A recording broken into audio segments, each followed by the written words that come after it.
Hey everybody, what up? Scuffy here, and today we're doing a deck by deck for deck by deck. I've been doing card by cards way too often lately.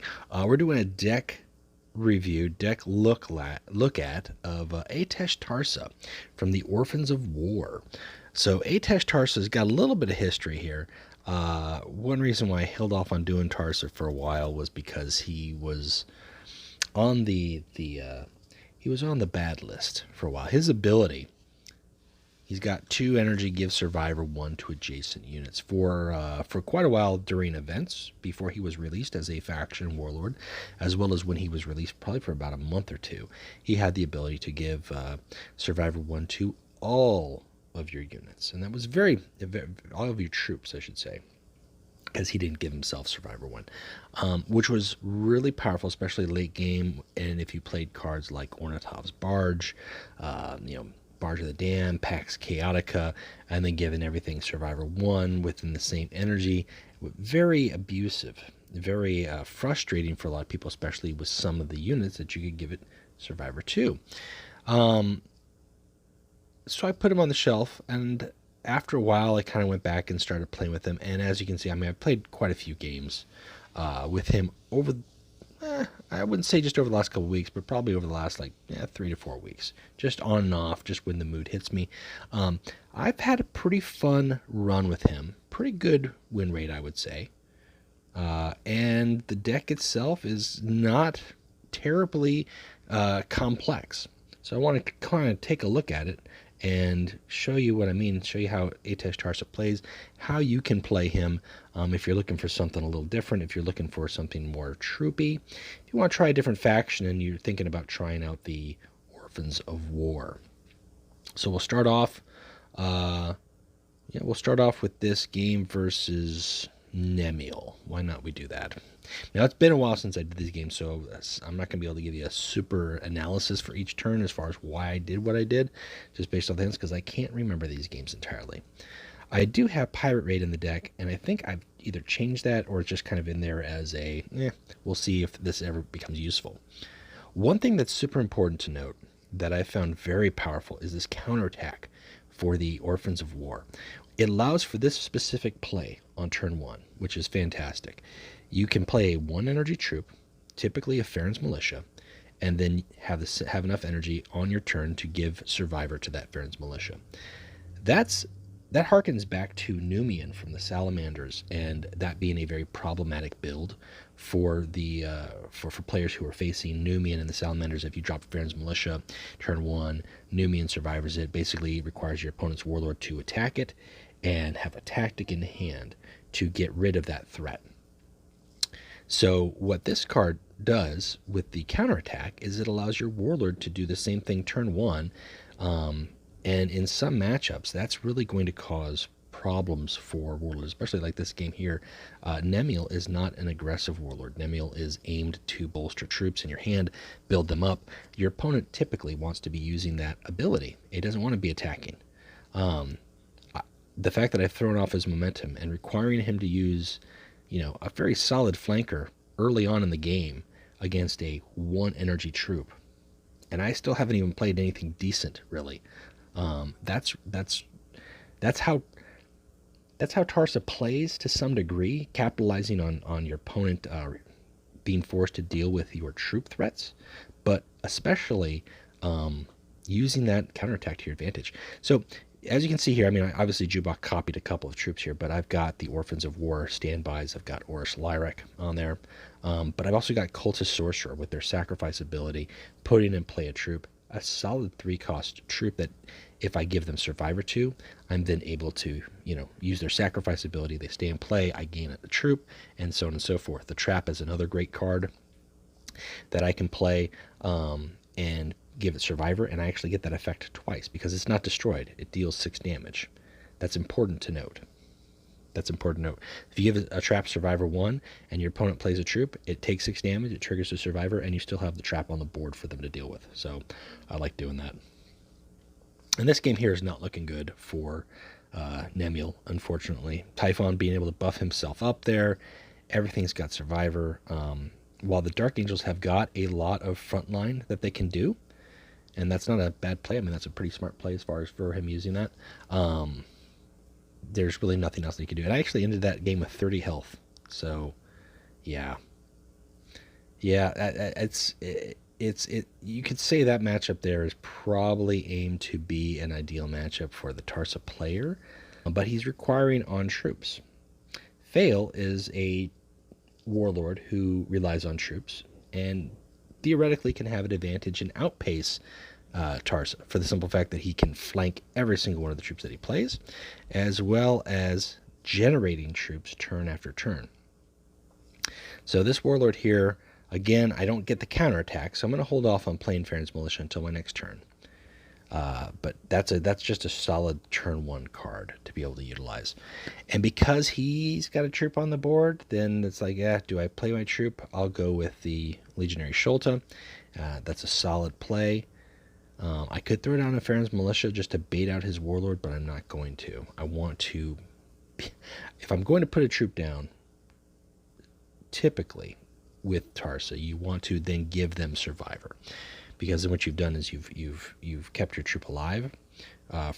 Your opponent is going to require more resources to deal with that troop for which way that they decide to use. If they're using tactics or they're using flanking troops, whatever the case may be, they have to hit the same troop twice. They can't ignore it. And I'm going to force him. Granted, he's using defensive satellites here, and that's a good way to get rid of through all those troops, but those are it's a 2-cost troop and it's a 1-cost troop that he's blowing resources on, and it doesn't hurt me anything whatsoever. So that's going to allow me to then drop the veterans, or drop Bran rather, which is a good stealth troop to have, and go from there. Sure, why not? Now, a big thing that Fail's got is a lot of anti-stealth. He has a lot of ways, whether he's creating Joker Company or he's using neutral cards, he has a lot of ways to create anti-stealth. So that's one thing that worries me about that matchup. But if I'm giving Survivor to my stealth troops, then they're still very effective. And that's a solid play. That's a good card for him to have. The Shadow Wardens. That's a strong, nasty one. I don't really want to see it, but I'm going to have to deal with it. And I was surprised that he did this when he did that with the Mount Pharos. I think he was just looking to get some momentum at that point in time and get some damage out there. Or he was or maybe he thought breaking the sentence damage would be worthwhile. It's not a bad play. It was a very smart play, but ultimately, that gives me... I don't have to worry about that card anymore. I can put it back up in his hand. He's going to have to replay it all over again. He's going to have a turn where he doesn't gain anything from it, so I'm all for that.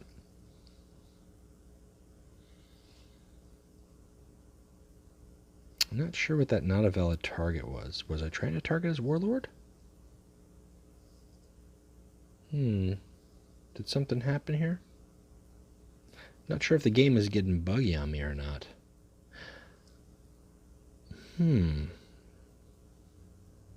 You know what?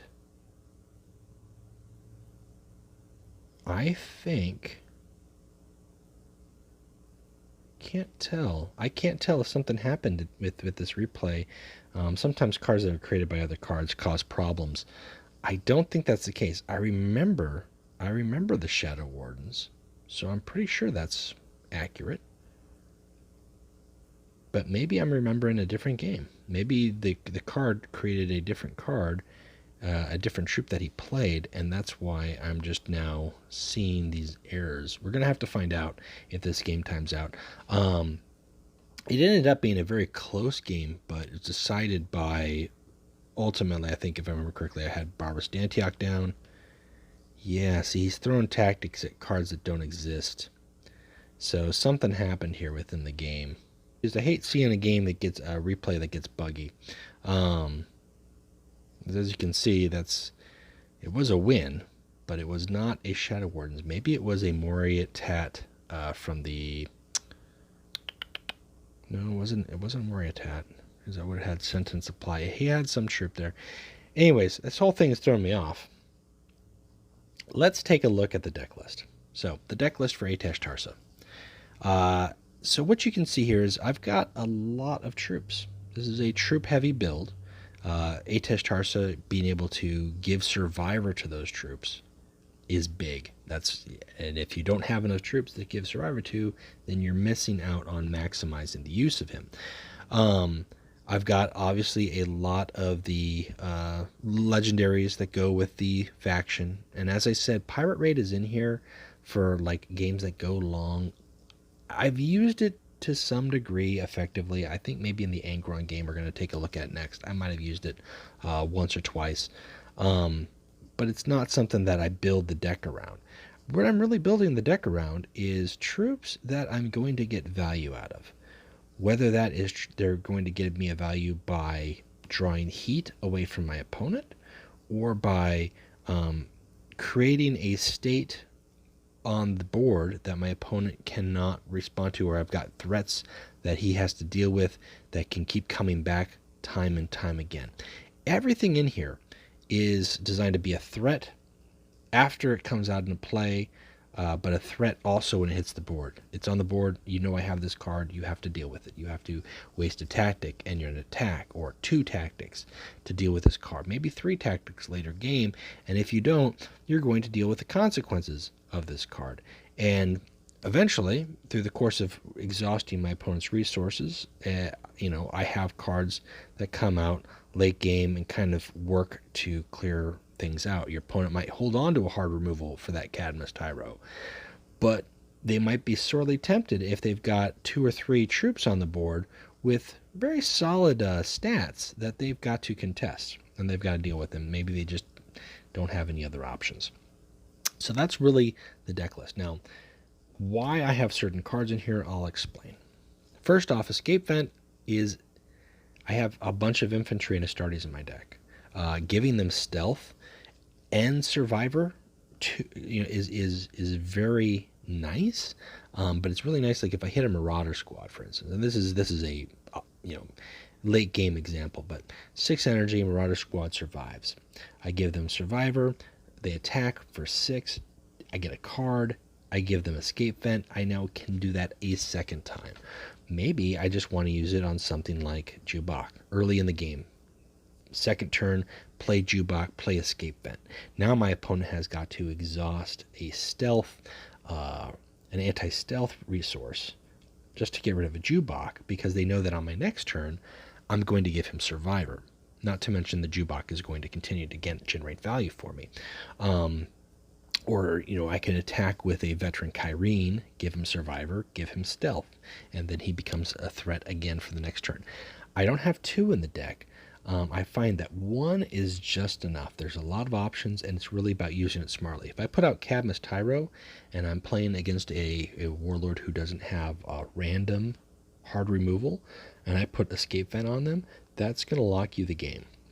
Same goes for a Barbus Antioch. It's a little bit costlier, but if you're playing up against somebody who's got a targeted removal such as Emperor's Children or Sons of Horus, and you throw down Cadmus Tyro and then you Escape Vent him, your opponent is going to be floundered and frustrated and upset, and the next turn it's going to punish them, whether he is giving a boost to himself or to any other troops that you've got on board. It's going to be punishing. Now, the one thing that Tarsa does lack, and I've only got a couple things in here for his frontline. He has Survivor 5 himself, so his health really is 35, and that Survivor can come in very handy, but he's very vulnerable to aggressive decks, and that's why I've got troops that become threats, because they take the heat off my Warlord, and that's a strategy that I advertise all the time. That is a good strategy to utilize. I do have Ornitov's Barge in there for late game, especially turn 8 with 8 energy. You can get Ornitov's Barge and hopefully give Survivor 2 to a couple, or give Survivor to a couple of those troops. I've got Ekratres for healing, and I've got flank troops. I don't have any other frontline beyond that. That's the way this goes. I could put in a couple frontline cards, and we'll take a look at some cards that could go in if you don't have all the cards, or you kind of want to make an Atesh Tarsa deck. But first, let's take a look at the last game here that we're going to show. who is aiming to get rid of your troops, but also get your warlord as low health as possible. Now in this game here, I got rid of the Ashen Claw because it's just going to do 2 damage for me. It's not going to go back to my deck. It's not going to remove a troop. It's not going to be a troop to draw heat away from Angron. And I kept Pirate Raid. I kept Pirate Raid because I figured he's a high tactic deck. And if I can get my deck to move into turn 6, 7 energy, I can use Pirate Raid to pull his cards away from him. And even if I'm pulling 3 or 4 tactics away from him, that's 3 or 4 tactics that he can't use himself. So that's the aim. That's the intent, right? With Pirate Raid, it's not in every game play. In some games, I wait until late game if I've managed to get to a state where it's neck and neck, and we're going into 4 or 5 cards left in the deck. Pirate Raid becomes a very, very valuable game-winning condition. Well, here you've got your opponent. He's wasted his attack. He's wasted a tactic. A tactic, by the way, that does 3 damage instead of just the 1. And I'm going to keep putting threats down. I have no troops to target with this veteran Kurhane, so I'm just going to throw down a 4 attack that he's going to have to deal with. And then I'm going to drop down the Cultist Sorcerer, and I'm going to give them both Survivor, and I'm going to put threats on the board that he ultimately has to deal with.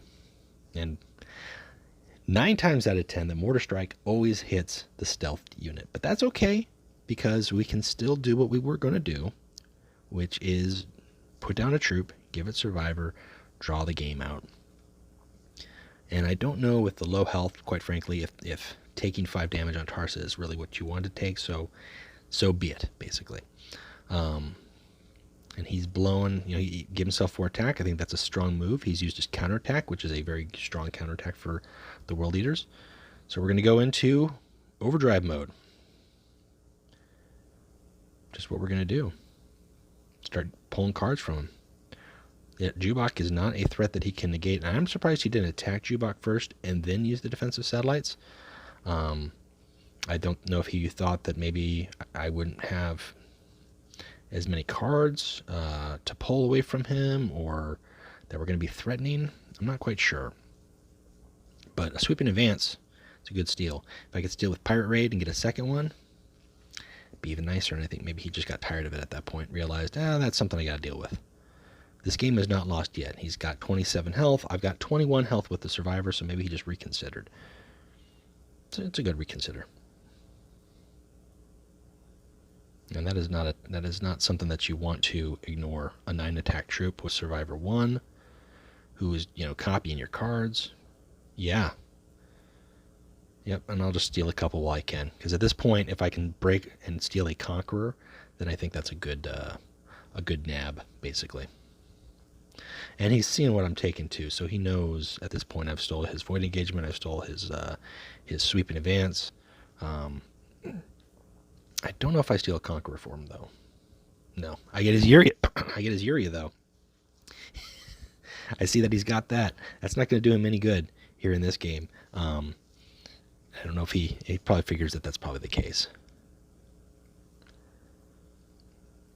But as you can see here, I mean, this right there, that Serric Landspeeder, that's a card that normally Angron wants to throw at your opponent's Warlord or a clear front line.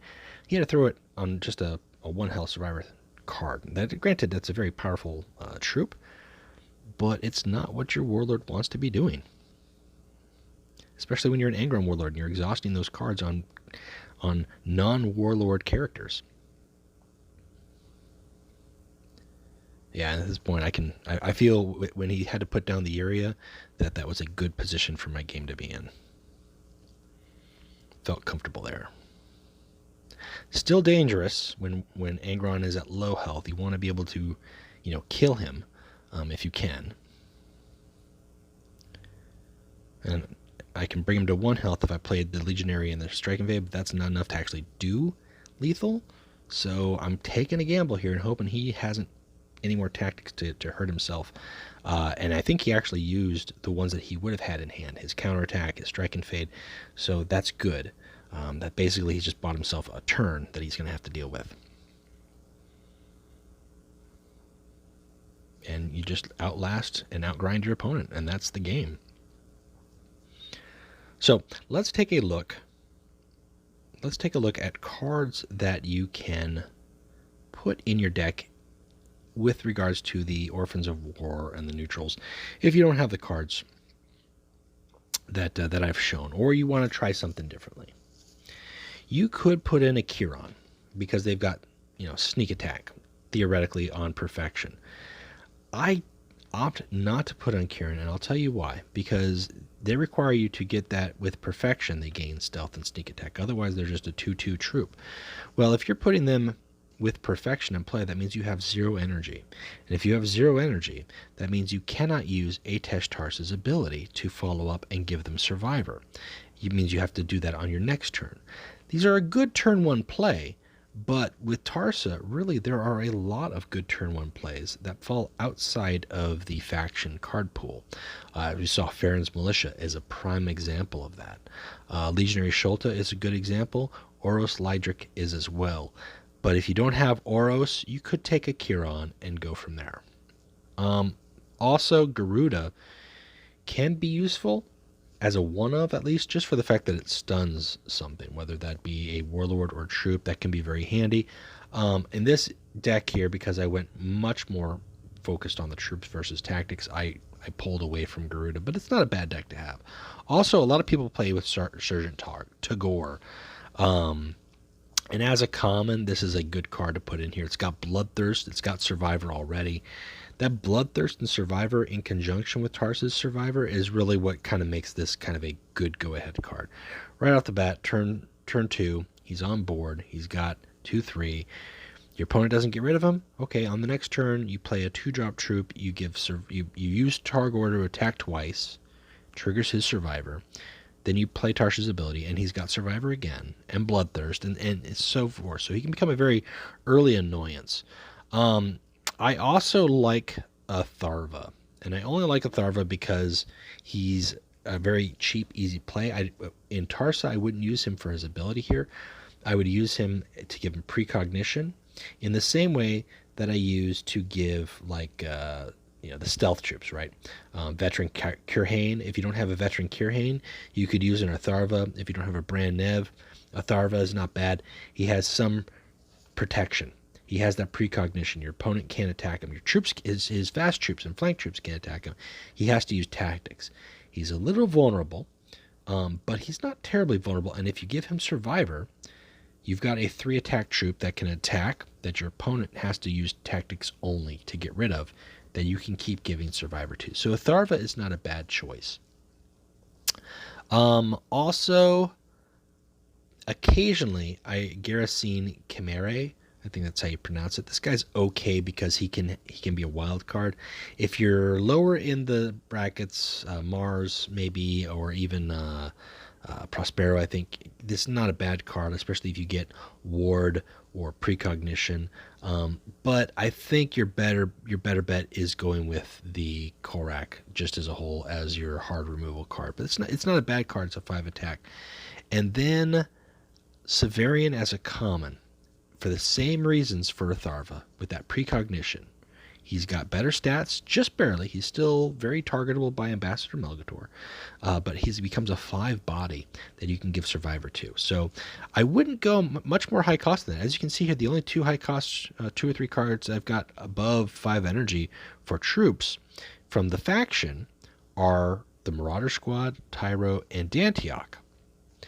When it comes to neutrals, the pool is really wide open with Tarsa. I think you could do a Chaos Tarsa very easily with some of the fanatics here, and then just have a bunch of cultists, and they're very cheap.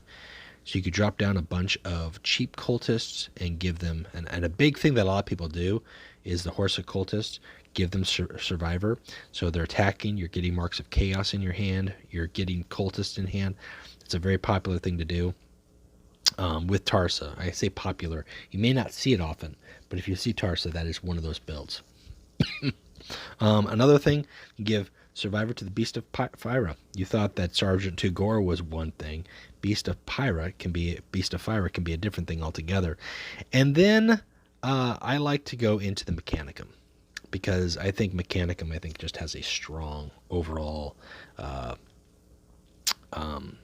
just a unity. If you're given Survivor to Laz Taul, to Alpha Theta, to you know, the Sagittarius squad, or to Vorax after it comes out for flanking, and it can Bloodthirst flank twice and it still is alive after that. That's very good. I think the Mechanicum, quite frankly, is the better way to go if you're looking into neutral card pools. There are a lot of cards in there that you get value for. Now keep in mind, though, that his Survivor does not work with Backlash. Backlash is not going to trigger if they have Survivor on them. So if you're building with neutral cards, you do want to keep that in mind. I also like it with... There's one Imperial on here. Good old Goldstone Hunters. Why? Because they're fast. They can do 3 damage. You can give them Survivor, and they're a threat that your opponent has to deal with. That's really it. That's all there is to it. There's really a couple other troops in here that you could do depending on what your flavor is, or your feel, or what your card pool is exactly. Tarsa's ability is very flexible. That's one of the great things about it. Is it's a ability that just bolsters adjacent troops. It's not targeted to infantry or to Astartes. The only thing that requires is for you to have troops, which is why there are so many in this deck. But if you have troops, if you pick troops that are generating cards for you, such as Alpha Theta, or Jubok, Starsight, or if you're generating troops that are frontline, that are protecting you longer, that you can give, you know, that you can give Survivor to, such as the Ogrins, right? Or the Ogrin Sergeant, or the Fjogurst Ogrins, all of the frontline things. If you give Bunker for 5 energy, it's not a great troop, it's a frontline, but now it becomes more of a problem for your opponent. That's why I've got the Ornatov's Barge in there, but if you don't have Ornatov's Barge in there, you could easily put in the 204th Cohort. The problem with 204th Cohort, though, is that this card generates both of those troops on the same side, so they're not both going to be adjacent to your Warlord. It's possible with Ornatov's Barge, depending on the number of troops that are on the board, that you get troops adjacent to Atesh. So if you're not getting them adjacent to him, then you're not going to get the same benefit. But you throw it on a Fjorst Ogren, give him Survivor, you got a big beefy guy who's got Survivor, who's a frontline, who's protecting your Warlord. Same thing goes for the Ogren and the Charonite squad, right? These are good troops to consider if you're looking into neutrals. So that is it. That is Atesh Tarsa in a nutshell. That's my specific build. That's how to play him. There are so many Warlords now in the game. Guys, we are closing in on 100 Warlords in the game. And that is a fantastic number to play with and to try out. And there's a lot of different ways to go about it. You could do a Desperate Defense Tarsa. I don't think you'd have as much fun, though, as that early game. There's nothing like getting a Farron's Militia going early game. Anybody who harkens back to the old Numian days can remember, and that's what Tarsa does. You could put in Drill Sight as a good support card, which would allow for Tarsa to play both his card and both play a troop and use his ability within the same turn. And at like 4 or 5 energy, that's very handy to have, but it's not necessary. It really depends on what you're going for, how many troops and how many tactics you're playing, but that is one thing that you want to keep in mind. So I hope this has been useful for you. I hope you found it interesting, and I hope you give Tarsa a try, because he is viable.